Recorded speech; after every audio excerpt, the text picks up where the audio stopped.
Shalom and welcome to another episode of the Two Jews, 10 Opinions podcast. I'm Ailee Shanes. I'm Levi D'Amato. Guys, thank you so much for joining us again for today's episode. I know it's been a while. We haven't been super consistent, but we really hope that you enjoyed our last episode with Hillel Fuld. He was an amazing interview and an amazing guy to have on our podcast. Levi, how have you been doing so far? I've been doing well. We have a special interview. Levi and Shlomi, who we had a few episodes prior, interviewed somebody really special. Levi, can you just tell us a little bit before we get into that interview? Tell us who you interviewed and how you got that interview and what you guys talked about. Yeah, so I was able to interview Rom El-Hai, just an ordinary guy. He survived the Nova Festival, so I wanted to hear his perspective. I think it's really important, not only just for like the sake of the listeners wanting to hear, but I do think it's important to just have those interviews on the historical record, kind of, because like I know Steven Spielberg is really, really big about that, interviewing Holocaust survivors, interviewing other survivors of atrocities. So I really felt like it was one of the most important interviews for me to do, and it was very powerful. Yeah, and Steven Spielberg is going to make a movie about the October 7th massacre, and we've talked to an Israeli soldier who saw the aftermath of October 7th, but we've never had anyone on our podcast who has actually experienced the October 7th massacre, and I think this was very powerful. I was able to listen to it yesterday, and we'll touch on the things that I thought were very powerful in the interview, but I think this was a very powerful interview, and I think you guys are really going to learn a lot and get a lot more perspective on what really happened on that day. So you ready to get into this interview? Yeah, let's play it. Let's run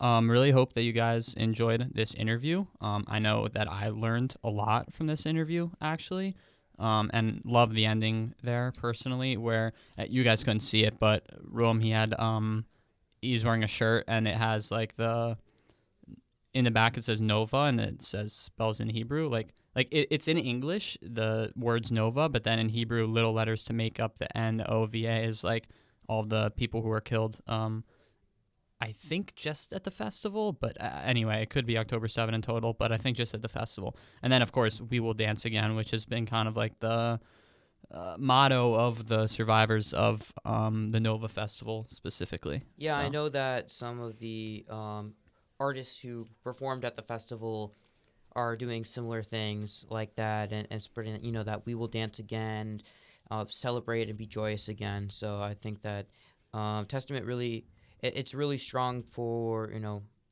Israelis as Israel and Israelis, but also, those who were victims and those who survived the October 7th massacre. So I think that's very, very, I think it's big. I think it's very emotional. I think it's a strong sentiment to how Israelis are feeling right now.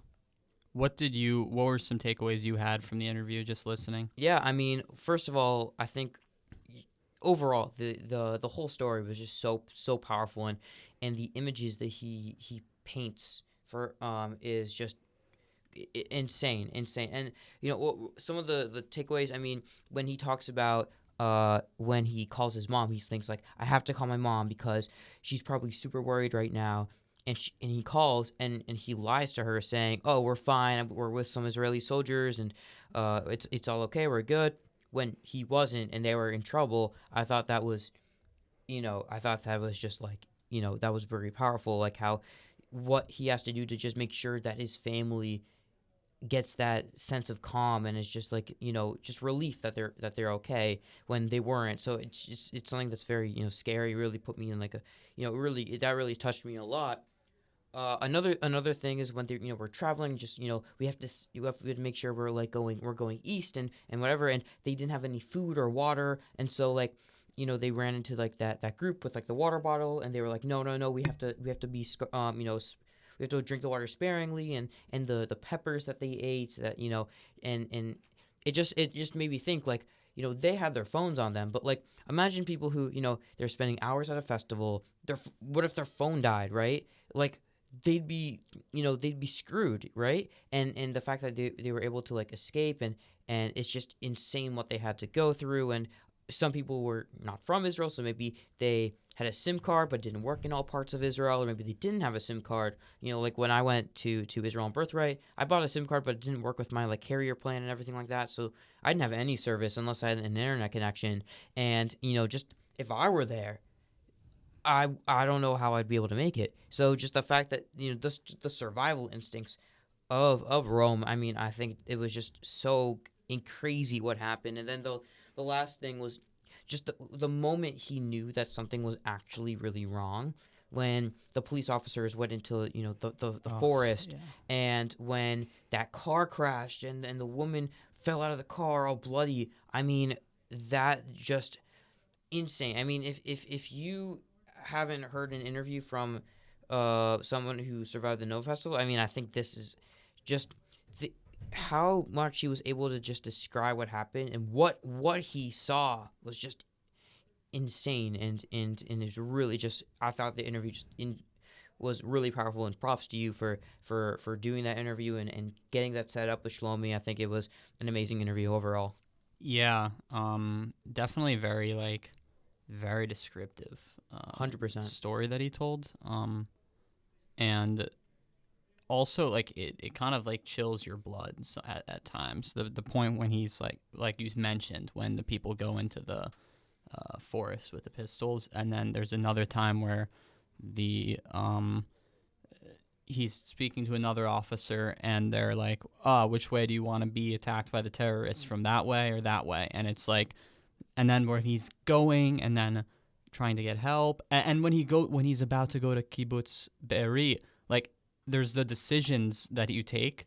Like they're going to go to the Kibbutz Be'eri, and as we now know, that was pretty much burned to the ground on that day, but they decided to go east instead. So like just those decisions are crazy that he was able to survive. And I really do respect him for telling his story, because it's a hard story to tell over and over, Extremely. It's a really hard story to tell. Extremely. And yeah, just the strength of Rome to be able to talk about it. I'm sure he's getting requests from so many different places to come and fly in and talk about it, and just being able to do that and seeing all these people around you die and suffer is, props to him for being able to do that, because I don't know if I would have the strength to do that. And that it just shows the strength of him, and his perseverance is just incredible. Absolutely.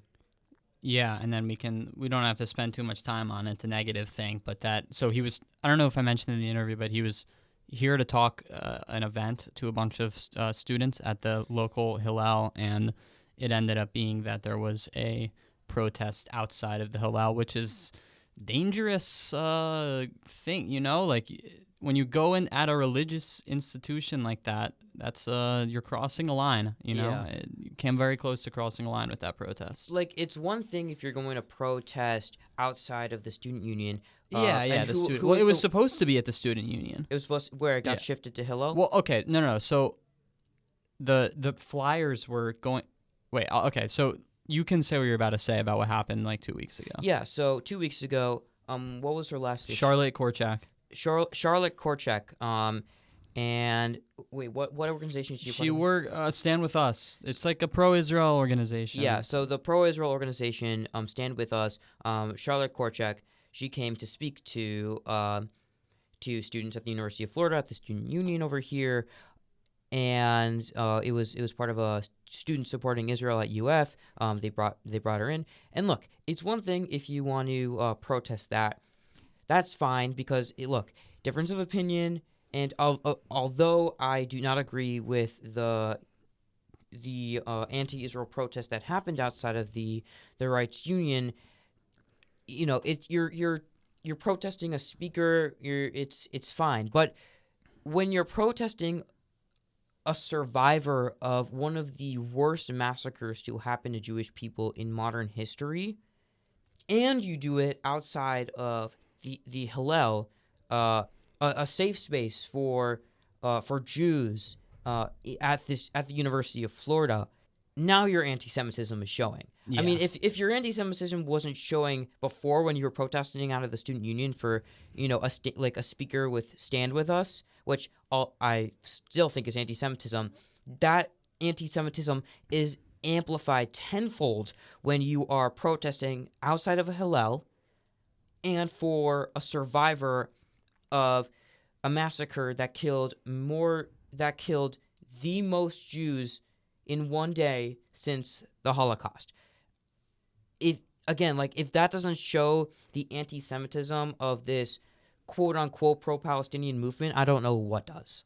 Yeah, and so what I was gonna say was like, so with this thing, with his he was gonna speak to Hillel, and then when I was walking to school, I noticed these posters, and I'll make sure that I get the quote right.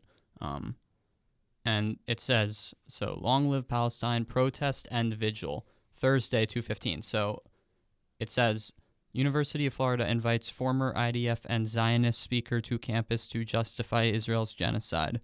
Join us to remember the Palestinian martyrs and speak truth to power. A few things to take in this. First of all, it was supposed to be at the Rights Union, so somehow I guess they marched over. It was also meant to be a vigil. It says for the martyrs, but I'm assuming, just a vigil for anyone who's been killed in Gaza since October 7. Yeah. Okay, sure. But clearly what happened was not a vigil. So I don't understand what a protest vigil. I don't understand what that is. Their vigil is not a vigil. Their vigil is it's a protest. They're just saying vigil because vigil sounds better. Yeah, a vigil is like, okay, you put down like candles and you mourn the loss of those who died. And look, if you want to do that, by all means, I'm not going to be mad if somebody is going out there and starting a vigil for all those that died in Gaza, because yes, those are family, those are friends of people even here at the University of Florida, and that's okay. But when you are protesting and you are being aggressive and you are threatening the safety of Jewish students, when a survivor of one of the worst massacres in Jewish history in the modern era is here, they're saying, oh, it's like a former IDF soldier and Zionist. I mean, yeah, he's a former IDF soldier because you have to serve in the IDF when you live in Israel. It's like, oh, so if he didn't serve, then that's better. I mean, then you wouldn't come. I mean, that doesn't make any sense, because that's impossible, because everyone is forced to serve unless you have a religious exemption, for example. Yeah. But that's not most people serve. They're basically saying we don't want to hear any people from Israel give a speech at the University of Florida. And I don't know what this nonsense University of Florida invites Zionist speaker. It was a Hillel thing. I don't know. I think it was a student supporting Israel. Yeah, I don't know what it was, but it's not the it's not coming from of course, I bet, the student supporting Israel at the University of Florida organization gets some funding from the University of Florida, because all student organizations get funding from the University of Florida. However, it's not the University of Florida putting in money to do that. That's just part of their budget. I don't know what you're trying to do. It's different from the Ben Shapiro coming to speak thing. Because look, it's not like Ben Shapiro is this it's not like Ben Shapiro is coming in talking about how we need to have better airport security safety, and he's a survivor of 9/11, and you're like, oh, we don't want to have him because he's probably going to be Islamophobic or something like that. That's kind of the things that it just relates to that to me for some reason. And it's in that flyer. It says, he's here to justify the genocide in Gaza, and I don't think that's what he was here for at all. I think he was here to tell his story about what happened, and he described it in very detailed words. He pretty much focused on he really didn't get political until maybe he was pushed to get a little political in my interview, but not really at all. Most of what he was saying was just about what happened to him that day. So. And I think he is trying to combat a narrative that is supporting this attack against Israelis on October 7th. I mean, the media calling them Hamas militants when they are and should be described as terrorists. Some people describing it as breaching the wall or breaching the illegal barrier between Gaza and Israel and like Palestinian liberation. It's challenging that, and it's not in any way trying to say that like Israel should wipe out Hamas, like, or not just, Israel should wipe out Gaza or anything like that. I don't think the large majority of Israelis want nothing. They don't want that. They want Hamas to be done and demolished.